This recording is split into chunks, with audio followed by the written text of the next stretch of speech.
There's a subtle strain you feel, not in your back or in your shoulders, but just behind your eyes. It is the quiet, constant effort of holding an expression in place, the low-grade tension of a performance. You feel it in professional meetings, at social gatherings, even in the curated stillness of your own online presence. You are on a stage you have meticulously built, and the spotlight feels both like a confirmation and an interrogation. You play the part beautifully. The competent employee, the supportive friend, the insightful and well-adjusted person. You know your lines by heart. You hit all your cues, and you receive the applause, the promotion, the praise, the social validation, and for a fleeting moment, it feels like success. But then, in the quiet moments that follow, comes the chilling whisper of the impostor. The secret, nagging fear that you are about to be found out. A deep-seated terror that someone will peek behind the curtain and find no one. Or worse, that they will find someone messy, uncertain, and far more human than the character you portray. We have become masters of this performance. It is a survival skill we learned early on, to gauge what the world wants from us and to provide it. We build a public self from the spare parts of praise and acceptance we've received over the years. We craft a personality that is reliable, agreeable, and strong. This is the self we put on our resumes, the one we bring to first dates, the one we hope is good enough to be loved. But the tragedy is not the performance itself, but that we can become lost in the role. The mask, first worn for protection, begins to fuse with the skin. The laughter and approval you receive sound distant, as if meant for someone standing next to you. A profound and specific loneliness sets in, the loneliness of being surrounded by people, yet feeling completely unseen. You've spent so much energy maintaining the facade that you've forgotten what it feels like to simply be. And so, the question that haunts the silence after the applause fades is this: when the curtain falls and you are finally alone, who is left? After the performance is over, who are you? That question, who you are after the performance, often lands with a frightening silence. We avoid asking it because we are terrified of the answer. We suspect that if we look behind the carefully constructed character we present to the world, we will find an empty space. This fear, this feeling of being a well-dressed nothingness, is the very source of the strain you feel. It is the ache of a lost identity. The philosopher Alan Watts looked at this human predicament with a unique kind of clarity. He saw that our anxiety was not a sign that we were broken, but a symptom of a game we had forgotten we were playing. He understood that the exhaustion so many of us feel doesn't come from the demands of life itself, but from the immense, hidden effort of holding a mask in place 24 hours a day. He saw that our identity crisis was in fact a simple case of mistaken identity. To give this phenomenon a name, Watts often used the psychological term persona. The word is derived from the masks worn by actors in ancient Greek theater. The mask immediately signaled to the audience what role the actor was playing: the hero, the villain, the wise old man. It was a functional and necessary device for the drama to unfold. In the same way, Watts explained, we all use personas. You have a persona for your professional life, another for your family, and yet another you wear among your oldest friends. They are the social interfaces, the roles required to navigate a complex society. There is nothing inherently wrong or inauthentic about having them. The problem, Watts would point out with a gentle smile, is not that we wear masks, but that we forget that we are wearing them. We stare at our own reflection and mistake the mask for our face. The imposter syndrome that you feel is not, therefore, a sign that you are a fraud. It is the opposite. It is a flicker of your own authenticity. It is the deep, forgotten self, stirring beneath the costume, whispering a reminder that you are infinitely more than this one single part you are playing. The pain of a lost identity is the consequence of identifying so completely with the role that you've forgotten the actor. The solution, then, is not to find a better or more authentic mask to wear. It is to simply remember that you are the one wearing it. To truly understand the persona, we have to look at how it's built. It begins in childhood. We enter the world as a bundle of spontaneous, unfiltered impulses. But we quickly learn that life is a game of responses. Certain actions get us smiles, affection, and food. Others get us frowns, disapproval, or punishment. Like a sculptor, the world begins to chip away at us.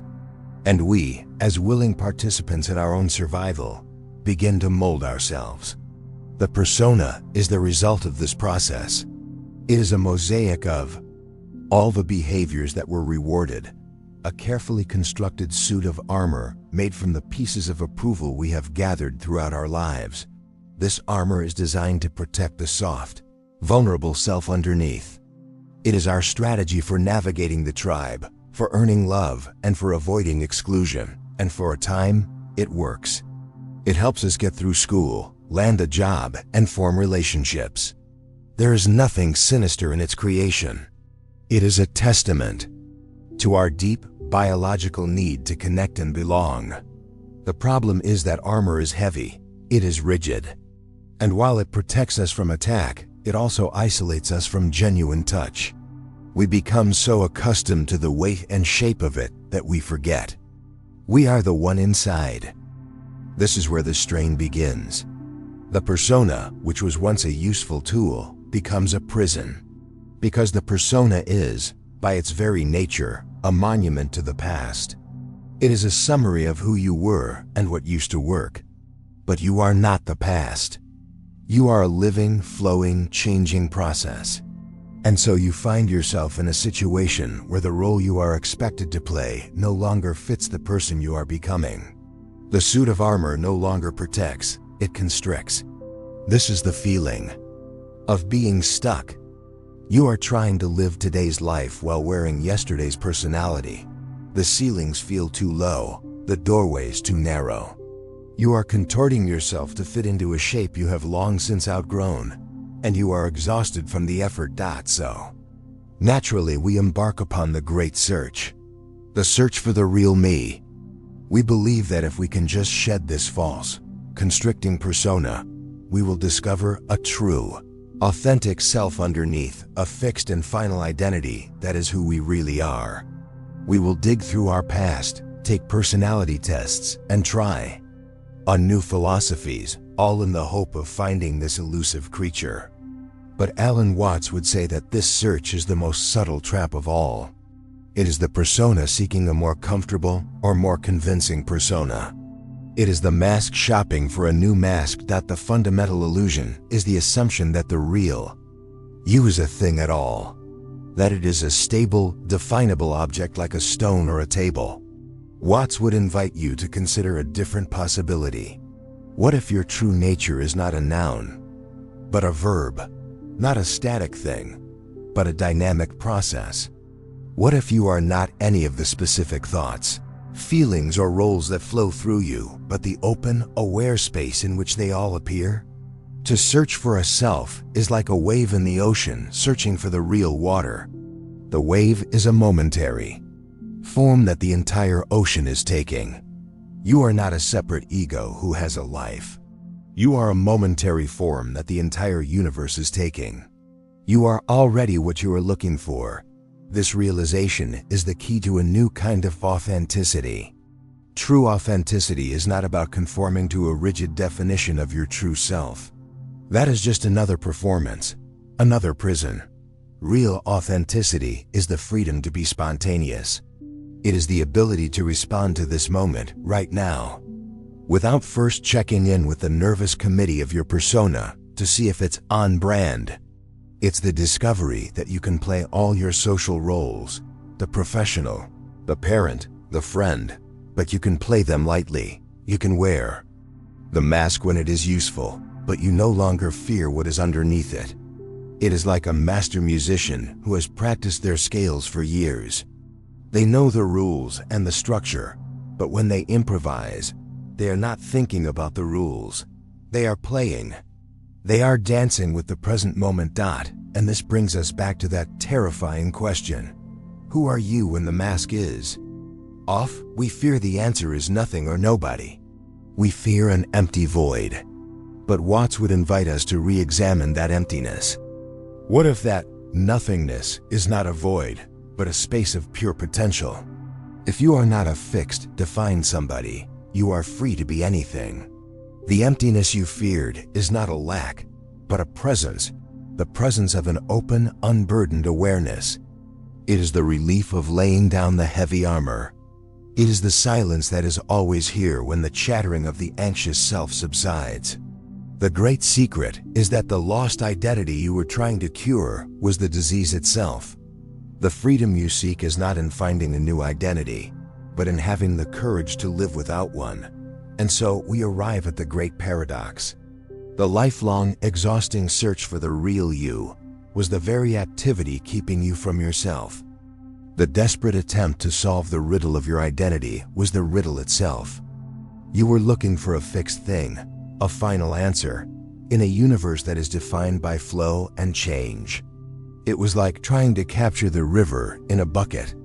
You might hold some water, but you missed the river entirely. Here then is the permission you never knew you needed, the permission to stop the search, the permission to lay down the immense burden of having to be somebody in particular. You are hereby invited to be gloriously, wonderfully, and peacefully undefined. You have permission to be inconsistent, to contradict yourself, to evolve, and to be a mystery, even to yourself. You are allowed to disappoint the expectations of the persona you so carefully constructed, because you are not a monument. You are a living process that feel what this means in your own body right now. It is the relaxing of the muscles around your eyes that have been holding your performance in place. It is the release of a breath you were holding for an invisible audience. It is the quiet relief of no longer being on stage, of no longer needing to manage your own image. In this moment, you are not a title, a role, or a story. You are simply here, experiencing this. This simple, unadorned presence is the home you were looking for. This does not mean your life becomes empty or without character. It means it becomes spontaneous. When you are no longer trying to be consistent with a past version of yourself, you are free to respond authentically to whatever the present moment asks of you. You can still be ambitious, kind, funny, or serious. You can play all the roles life requires. But you do so with a newfound lightness, with the subtle inner smile of someone who is in on the game. You know the mask is a mask, and therefore you can wear it with grace, or take it off with ease. You are no longer its slave. You came here feeling like a fraud, fearing that you had lost your identity. But the secret is that you can never lose what you don't have. The idea of a fixed, separate self was the fraud all along. The freedom is not in finding a new, more authentic identity, but in the relief of not needing one. You are not a problem to be solved. You are a wonder to be witnessed. This is the deep wisdom that Alan Watts gestured toward. It is the liberation from the claustrophobia of the self. It is the discovery that your true nature is not something you can grasp, but the very awareness that is looking. And it is the final, beautiful paradox. You finally find yourself, not when you have discovered some hidden truth or perfected your mask, but in the exact moment you give up the search.